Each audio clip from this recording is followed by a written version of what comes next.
అందరికీ నమస్కారం. 35 సంవత్సరాల తర్వాత పెళ్లి చూపులు చూస్తున్నారు జాగ్రత్త అని అంటున్నాడని ఏమనుకుంటున్నారా? ఇప్పుడు ఆ విషయంలోకి ఒకసారి మనం వెళ్దాం. తమిళనాడు రాష్ట్రంలోని తిరువూరుకు చెందిన సంధ్య అనే స్త్రీ గురించి మనం ఇప్పుడు తెలుసుకుందాం. ఈమె తల్లిదండ్రుల వివరాలు ఎలా పెరిగిందో మనకు తెలీదు గానీ, ఈమె పైన ఈమె భర్త కేసు పెట్టడంతో ఈ వివరణ మన వెలుగులోకి వచ్చింది.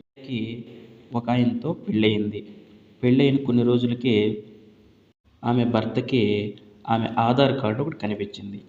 ఆధార్ కార్డులో భర్త పేరు వేరే అతని పేరుంది. అంటే ఈయన పేరు కాకుండా వేరే ఆయన పేరుంది. దాంతో ఆమె మీద ఆయనకి డౌట్ వచ్చింది. ఇదేంటి నీ ఆధార్ కార్డులో వేరే వాళ్ళ పేరుంది.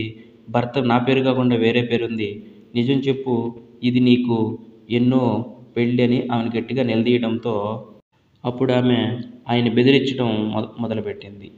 నువ్వు సైలెంట్గా ఉండకుంటే నిన్ను చంపించేస్తానని చెప్పేసి అతనికి వార్నింగ్ ఇవ్వడంతో ఆయన సైలెంట్ అయ్యి నెమ్మదిగా పోలీస్ స్టేషన్కి వెళ్ళి కంప్లైంట్ ఇచ్చాడు.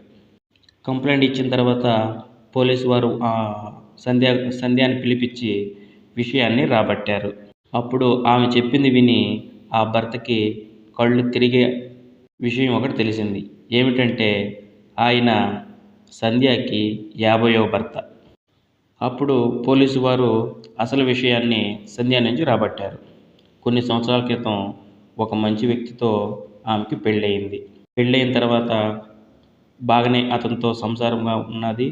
కొన్ని రోజులు అతనితో కాపురం చేసిన తర్వాత అతన్ని బాగా నమ్మించి అతను ఇంట్లో లేని సమయంలో అతని డబ్బు, బంగారు నగలు మొత్తం తీసుకొని అతనికి కనిపించినంత దూరం వెళ్ళిపోయింది. డబ్బుని మొత్తం తీసుకెళ్ళిన ఆమె ఎలాగైనా ఇలాగే డబ్బు సంపాదించాలన్న ఉద్దేశంతో పెళ్ళిళ్ళు చేసుకోవటం మొదలుపెట్టింది.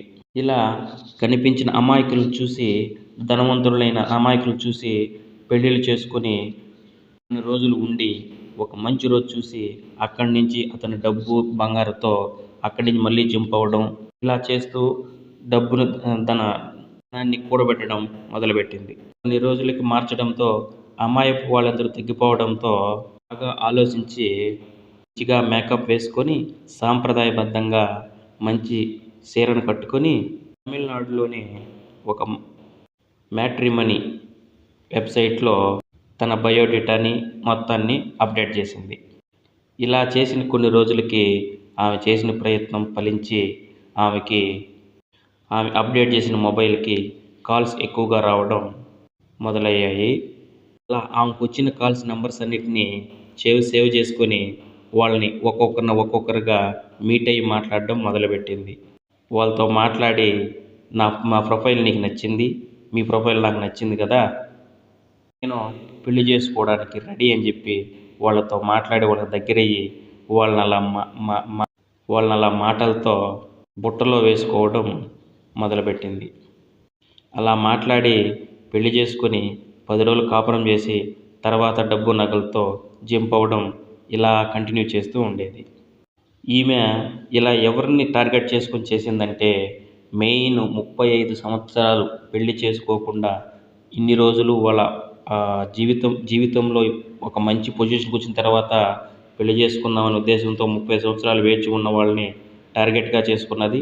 వాళ్ళు కూడా సమాజంలో సొసైటీ పరంగా కొంచెం పలుకుబడి ఉండి ధనవంతులుగా ఉండే వాళ్ళని టార్గెట్ చేసుకొని తర్వాత 10 రోజుల తర్వాత వాళ్ళతో గొడవలు పెట్టుకొని అక్కడి నుంచి వాళ్ళని భయపెట్టి కొందరిని బెదిరించి కొందరిని మాయమాటలతో అక్కడి నుంచి జంప్ అవ్వడం మొదలుపెట్టింది.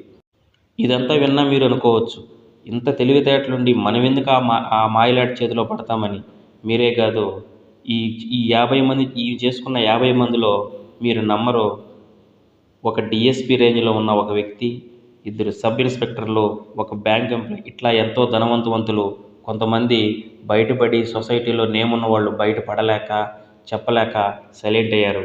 కానీ 50వ భర్త అయినటువంటి అతను ధైర్యం చేసి పోలీసు వాళ్ళకు చెప్పడం ద్వారా ఈమె బండారం మొత్తం బయటపడింది. మీరు పెళ్లి చూపులకు వెళ్ళే ముందర వెనక ముందు ఆలోచించి తెలుసుకుని ఫర్దర్గా ముందుకెళ్తారని ఆశిస్తూ ఇటువంటి మరి ఎన్నో అప్డేట్స్ మీ ముందుకు తీసుకొస్తాను. Bye bye.